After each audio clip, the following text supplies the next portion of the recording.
Hey, folks, this is Dave Loves Comics, and this is my thoughts, not to be negative Nancy, but this is why there's going to be a struggle for The Flash to be a box office hit. The film cost $200 million. If you add another $200 million, that's almost $400 million it has to at least does. And a lot of films, box office, I don't make the rules, expect $800 million and up, or even, to at least get to $1 billion of success.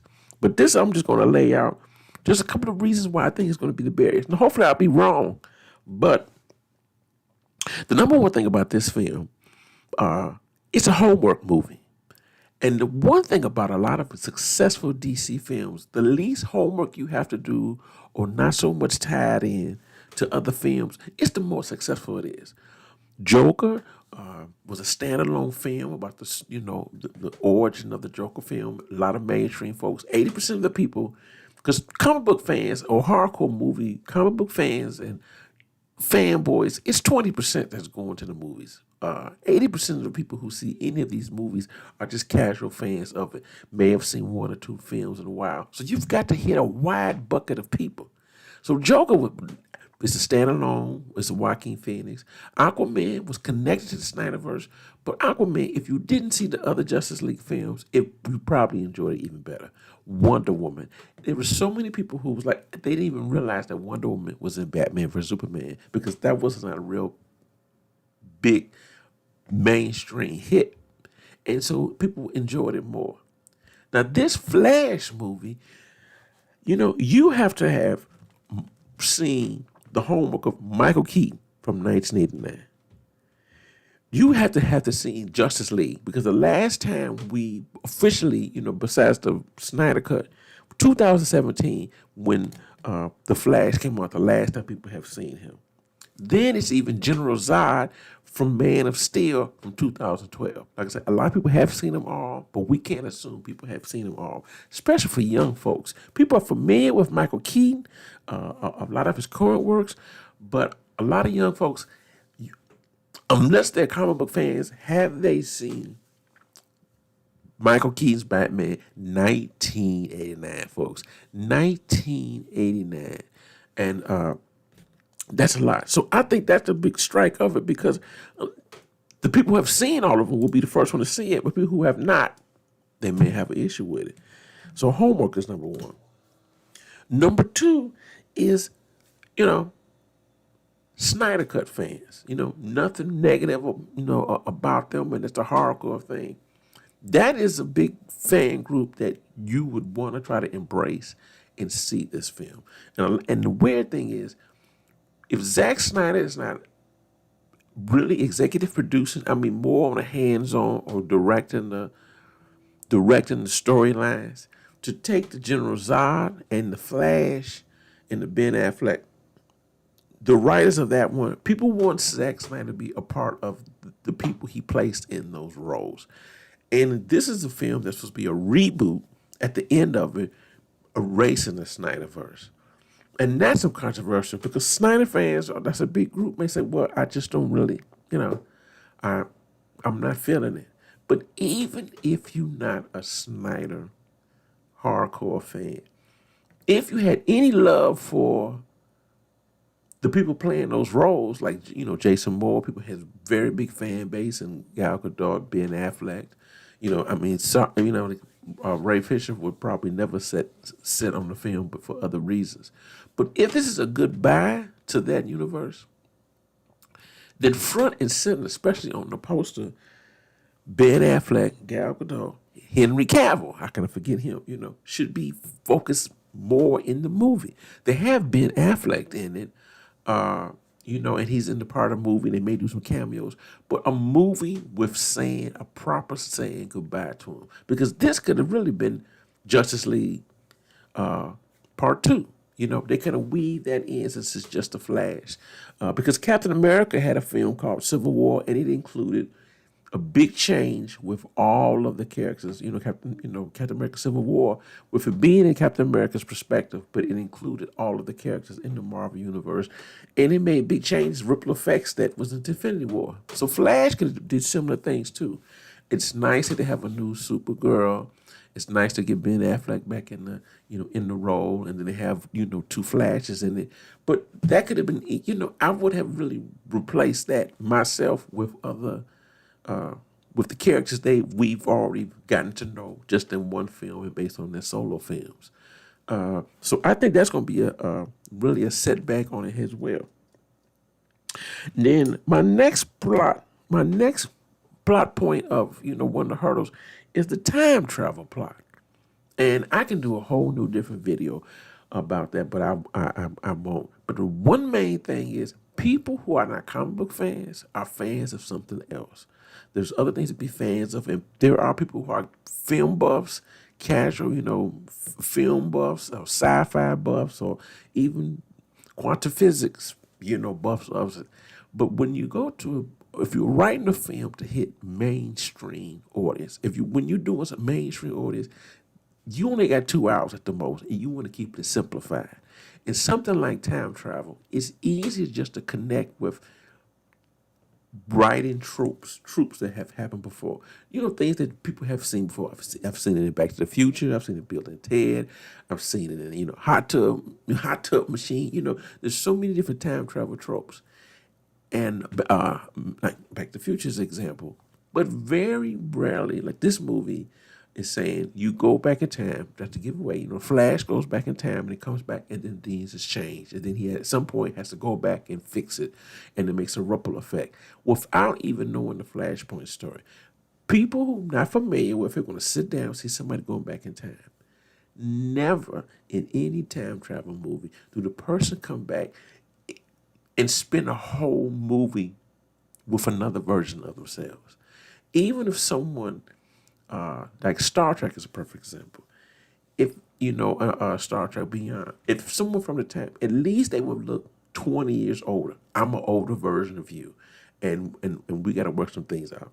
Star Trek has done it well with the current ones, with the older Spock, Leonard Nimoy, and with the younger person playing Spock. But it wasn't a side by side wacky comedy adventure because that's like twins or clones.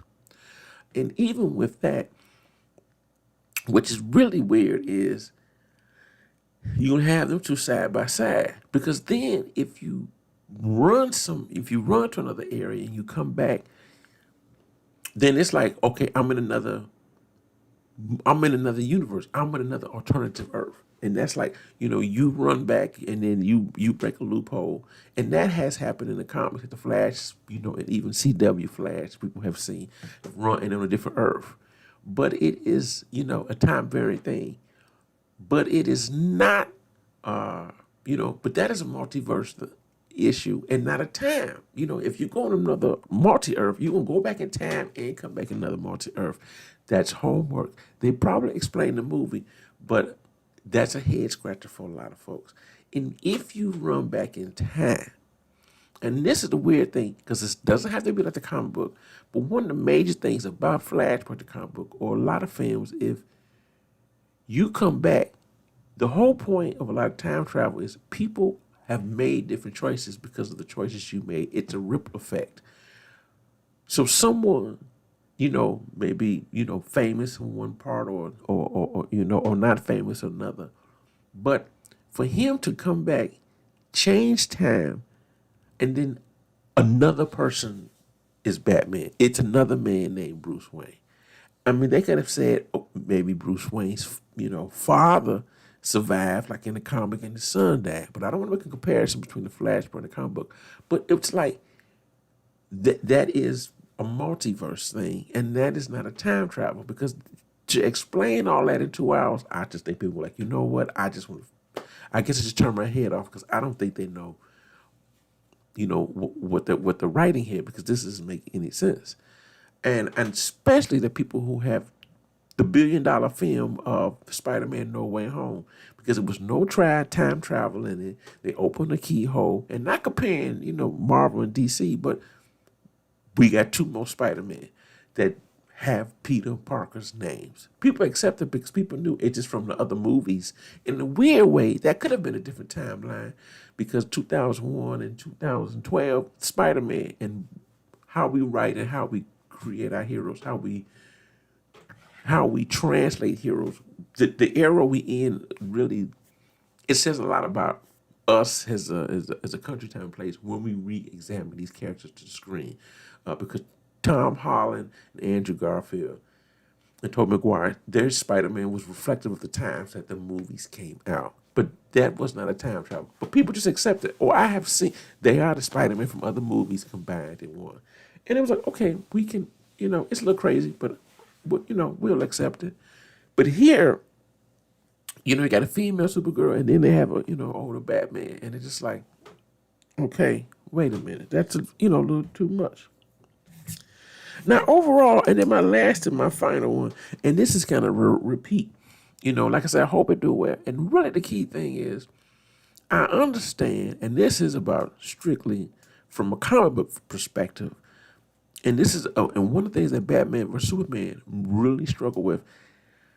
Most people don't like comic books, and most people don't read comic books, and so I don't understand why a lot of movies. Just me personally, if people not that into comic books, why combine 2 or 3 comic book stories? Batman vs Superman, I loved it, but I'm looking at the most people, who's not too familiar with it. But you do, Death in the Family. You got Robin passed away. You got the death of Superman with the Doomsday storyline. Then you threw a little Flashpoint in it because then you got the Flash running back to him. Oh, you can save her. You can save her. Then you have the Dark Knight. The Batman in the older version, because you have Ben Affleck. Pick one story and focus on it. I mean, I'm always so fascinated by it. And then this film here, The Flash, is the same thing. I guess Flashpoint wasn't complicated enough, and maybe they just wanted to just, because I can see it is, it's a little bit of Batman Beyond, and there's a Flash story, kind of flash out of time, and then you have the Flashpoint. And I'm just like, I mean, really? I guess they just figure, oh, well, we're going to just mash all together to see what happens. We're going to put a spin on it. But it's just a lot of storylines for mainstream audiences. So I'm just like, I don't know. Okay, well, we'll see about that. Because really, I do want to say that the really big thing that, and really in closing with this one, because if, I know the people who's working on this movie, and I give a lot of love to it, that they working with what they got. I know there was a no-win situation. And really to clarify with this point about this movie is business is business. And when you are working a job, if you own a company, you've got to give your employees all the tools they need to create their job. If you have a chef in a restaurant and you want the best food, but you get cheap with ingredients, you're not going to get the best food. If you have a full service salon and you hire people and, for personal attention, for shopping experience, but then you cut half the staff. If you have nurses or, if you have nurses, you run a hospital and you want to be 100% and, few deaths, but you have everyone work 12 hours a day, you're gonna have some mistakes made because people have time. And I know even though this is Hollywood and film business, these people was given the challenge of creating this DC comic book movie, full range. But then they really didn't have them allow them to have Superman or Batman or the Wonder Woman characters in the full thing. And so if you don't give them the access to the full people, because I'm looking at this Michael Keaton, and I love Michael Keaton. And Michael Keaton, I can tell you right now, he should probably be in a different movie that really closes the chapter of, it could have been Batman 3, with a touch of Tim Burton, maybe he could have done a screenplay. But I'm not trying to rewrite the thing. But the action scenes they have with Michael Keaton, flying around, 7 years old, flying out of a plane with no parachute, it just shows me that you wanted a younger Batman in that role. It's fine, I'm not ageism, but Michael Keaton is 7 years old. So I have to believe, okay, this is what he's doing at 7 years old, just going his normal pace. They could have switched it and just had an older, gruffer, different version of Ben Affleck. I I would think that that's almost more believable than Michael Keaton. Because if you use the Michael Keaton character, if you use a 70-year-old Batman, then his tools and his weapons, I would believe, in going with the character, that Batman would be using more. I mean, it's in the comic books a lot of times. Robots. High-tech robots over the sea. Because Batman has a lot of qualities with Iron Man, which they really show in the Marvel world. And not to compare with Marvel, that he's an overthinking, he's a control freak, and he's a foolproof, he's a full thinker. So Batman would have, at his age, created a dark army to patrol this, Batman Institute. I mean, it would have been Batman Incorporated, which is so touched upon about the Batmans, because at that point Batman was like, my body is damaged and bruised, but I still got to fight the crime. That's a different, that is a different movie. And really going back to the Justice League, I go back that, this Barry Allen, he's more comical, more funny, and because Barry Allen is, we can't change it, but Barry Allen is a police officer. He's a blonde and blue-eyed police officer. I'm open to open diversity, and they're hiring this young guy, a person, or they, to be in this role. Nothing against him at this point in time, but you start out with that. And the weird thing about the Flashpoint story, not to compare, is that here's another example of I'm a control freak and I want to control everything. I don't see the personality of this Flash saying, man, I want to change time just to bring a particular character back in life. I just, but this is here or there, random thoughts. But that is some of the listings of. It's going to be a struggle for this film. Hopefully, I'm wrong, and that's why I decided to do it. Month before count time, and I'm looking at the trailers, and I'm just like, Now I know all the, nothing against other YouTubers and other creators. I mean, they were analyzing the film, and some of them are giving away the plots of they're just giving away the plots of the film, and this is why they did this, and I see this, and I see little Easter eggs and things like that. But to the common person, no one is just like overanalyzing. It's like it's gonna be word of mouth. Do people love the film when it comes out or not? And that's why I always bring up the Batman vs Superman, because that film, it was almost 2 years of nonstop hype. And people was, I think the Flash was on the set. People was naming other people. Batgirl was going to be in it. Just analyzed to death, the Batman vs Superman. And most common folks, just like when the film came out, reviewers was like, it's not good. And that was it, And not that I'm trying to overanalyze the film and things like that, but I just wanted to throw out some of the issues that the film was gonna really have, because my big thing is when you give your staff not all the tools to do the job they're supposed to do, they're gonna do the best they can with what they got, and at the end of the day you're gonna be like, well, what were we supposed to do? But anyway, this is Dave Loves Comics, man. This went longer than I planned. I'm trying to just take 15 minutes of the day to put this together, and keep reading and loving and reading your comic books. Take care. Peace.